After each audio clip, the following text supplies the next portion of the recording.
Hello and welcome to our study of the book of John. We are in day 40, and if you're tuning in for the first time, I'd encourage you to go back to day 1 on the playlist and begin from there. But in any case, happy to have you here with us today. Day 40, we're in chapter 13, verses 1 through 17. And John writes this. He says, "Now before the feast of the Passover, when Jesus knew that his hour had come to depart out of this world to the Father, having loved his own who were in the world, he loved them to the end. During supper, when the devil had already put it into the heart of Judas Iscariot, Simon's son, to betray him, Jesus, knowing that the Father had given all things into his hands, and that he had come from God and was going to go back to God, rose from the supper. He laid aside his outer garments, and taking a towel, tied it around his waist. Then he poured water into a basin and began to wash the disciples' feet and to wipe them with a towel that was wrapped around him. He came to Simon Peter, who said to him, 'Lord, do you wash my feet?' Jesus answered him, 'What I am doing you do not understand now, but afterward you will understand.' And Peter said to him, 'You shall never wash my feet.' And Jesus answered him, 'If I do not wash you, you have no share with me.'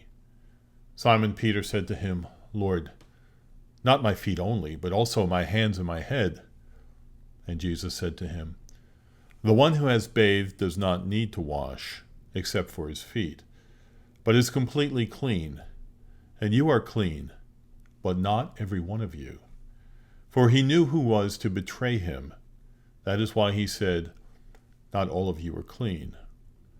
When he had washed their feet and put on his outer garments and resumed his place, he said to them, 'Do you understand what I have done to you?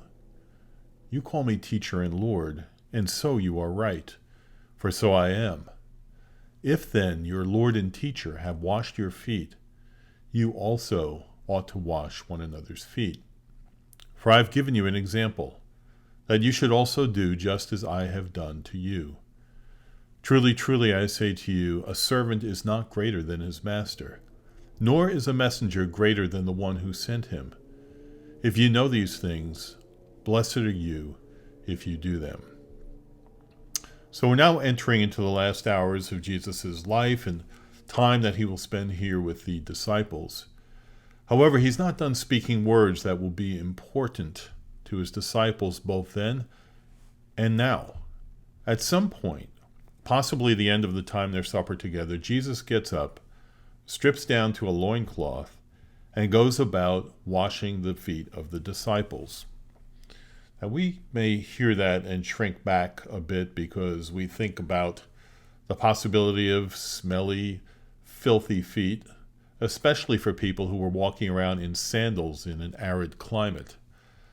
However, what we're seeing here is one of the most astounding acts of service ever committed. In that culture, only slaves would wash the feet of their masters. And here, the Son of God is taking on the position of a servant slave to send a message to his disciples and to us.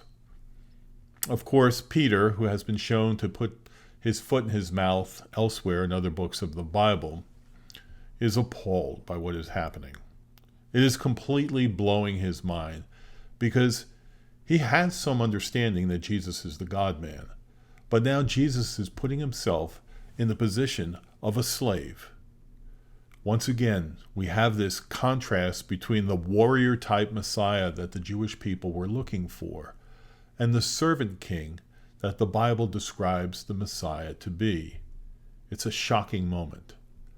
In another book of the Bible, called the Letter to the Philippians, Paul writes about Jesus. He says this, "Let this mind," Jesus' mind, "be in you, which was also in Christ Jesus, who being in the form of God, did not consider it robbery to be equal with God, but made himself of no reputation, taking the form of a bondservant, and coming in the likeness of men. And he, being found in the appearance as a man, he humbled himself and became obedient to the point of death, even the death of the cross. So why did Jesus do such a humbling thing?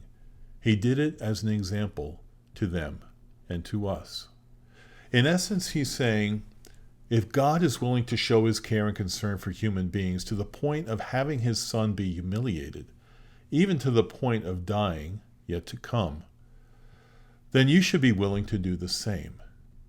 One thing to note, some churches believe that they should be washing the feet of their fellow churchgoers, and in doing so, they're fulfilling this commandment from Jesus.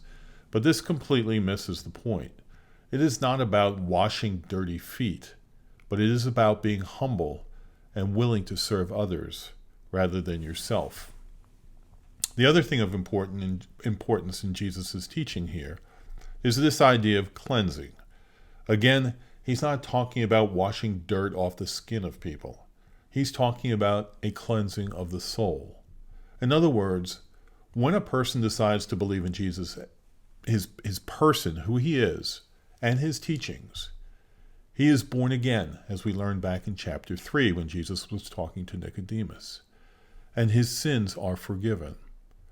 This is the word picture that we're getting through foot washing. Jesus' willingness to pay the price for the sins of a person and the sincere decision of a person to believe in Jesus results in the ultimate cleansing.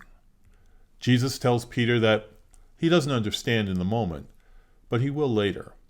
The fact of the matter is that if any person refuses the opportunity to be cleansed by Jesus in this way, he remains condemned and under the wrath of God. Finally, in this passage we note in verse 10, another hint that one of his disciples will betray him. Jesus says all of his disciples have been cleansed, except for one.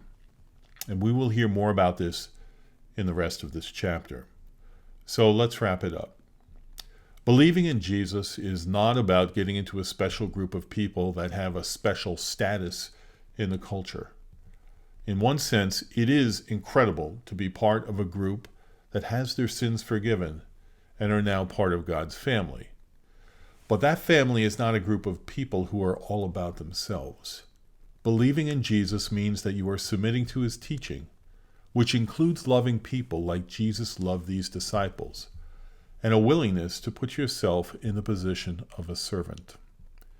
And while being humble and serving others may sound like no fun, I can tell you, as one who has done this inconsistently and with many flaws, it is one of the greatest blessings you could ever get in this life. A lot to think about here. Please think about it. Pray. Ask God to open your eyes to these truths. And I hope to see you in the next one. Thanks for listening.